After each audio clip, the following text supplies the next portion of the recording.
Brad Storm here with Chief Supply, putting first responders first. And my guest, representing Sempermed, is David Grainer. David, how are you today?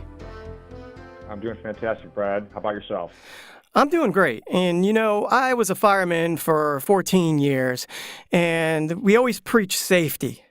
And word on the street that fentanyl is becoming prevalent when we go on these calls. And I wanted to discuss that today with you concerning fentanyl and the fentanyl gloves. But first things first, what is fentanyl? Fentanyl is the most potent opioid available for medical treatments. It's used as a surgical anesthetic or a narcotic for chronic severe cancer pain.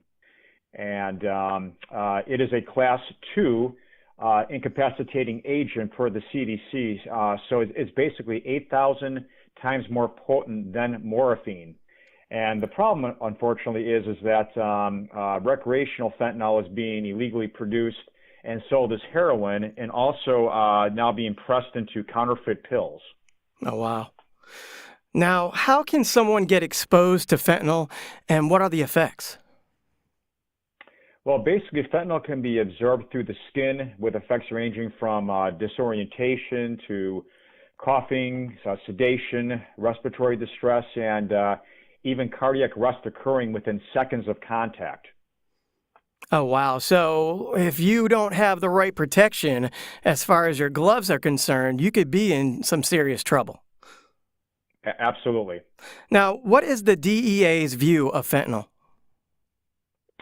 Well, the DEA has deemed fentanyl as an unprecedented threat, and this drug is a concern for accidental exposure within EMS, police, and emergency room environments.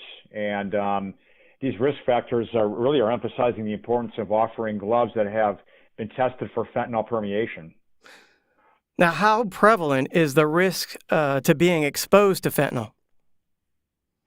Well, unfortunately, I think you've certainly heard about on the news regarding the epidemic of opioids, and here's some of these statistics from the CDC. For instance, in July 2016 through July 2017, there was 11,045 opioid overdose deaths. Wow. And 21% of those tested positive for fentanyl. And to put things even in a larger perspective, again, these are according to the CDC, 360,000 people in the U.S. between 1999 and 2016 died from an overdose, a drug overdose, and 66% of those deaths had involved an opioid. Wow.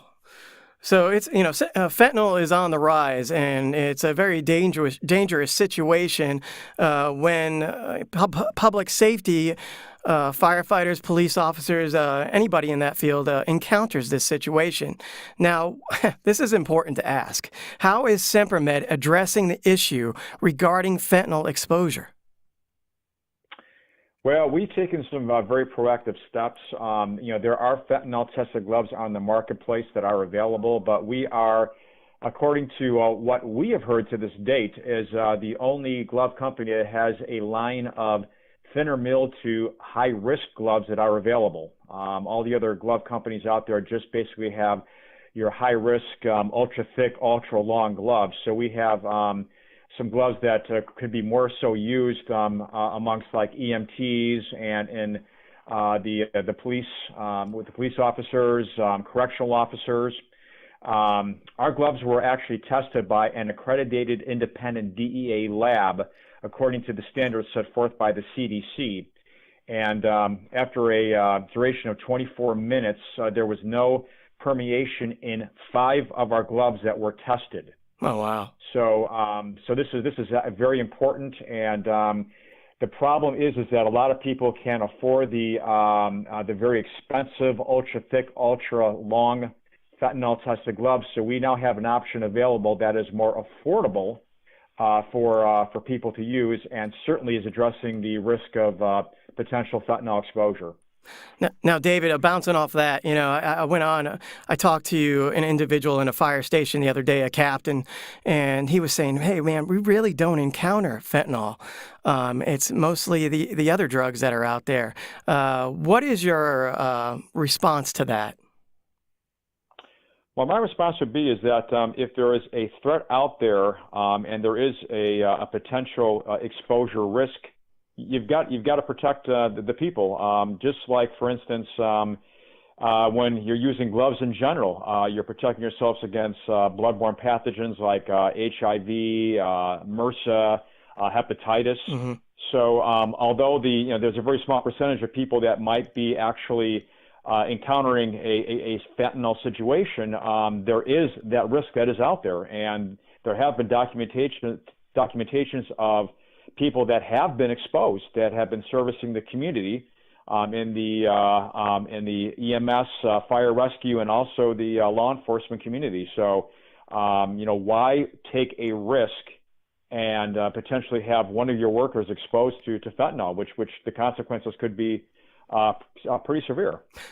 Well, David, that was a quick interaction and a lot of information with fentanyl. I want to thank you for taking some time out of your busy schedule to share this vital information with the listeners out there. Any final thoughts?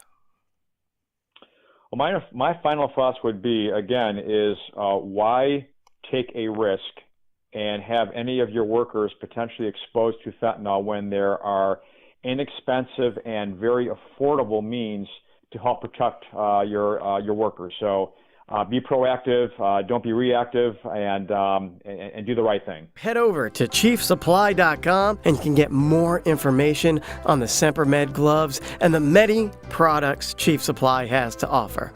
And follow me on Facebook, Instagram, Twitter, and LinkedIn under Brad Storm Lanou.